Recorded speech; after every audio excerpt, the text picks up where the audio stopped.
très bon match nul face au Danemark. Les Aigles de Carthage portés par une bonne partie du stade puisqu'il y a une forte communauté tunisienne qui vit au Qatar. Beaucoup d'intensité en première période. Messieurs, les Aigles de Carthage, pas du tout intimidés et plutôt audacieux.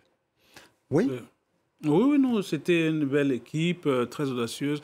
C'est vrai que dans l'absolu, le Danemark a eu de meilleures occasions, mais sur la première mi-temps, la Tunisie, elle aurait mené que ça n'aurait pas du tout été scandaleux.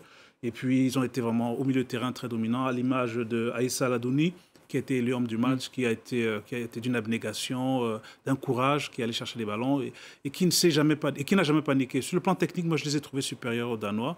Et ouais, un bon point. Quart de finaliste de la dernière CAN, avec une équipe assez défensive. Ce n'était pas vraiment le cas aujourd'hui. Hein. Oui, c'est ça qui était le plus étonnant. Ouais. C'est qu'ils sont allés chercher les Danois haut, les bousculer. Surtout en première période. Voilà, et donc c'est une équipe de Tunisie qui a pris conscience de son potentiel. On sait qu'il y a des très bons joueurs. Après, on sait que, compte tenu du réservoir de ce petit pays, il n'y a pas forcément la capacité à aller très loin. Mais voilà, ils sont toujours bien organisés, ils sont toujours sérieux et ils l'ont confirmé aujourd'hui. Et cette année, contrairement aux autres, ils ont plus de binationaux. Donc, c'est justement pour élargir la capacité de leur réservoir.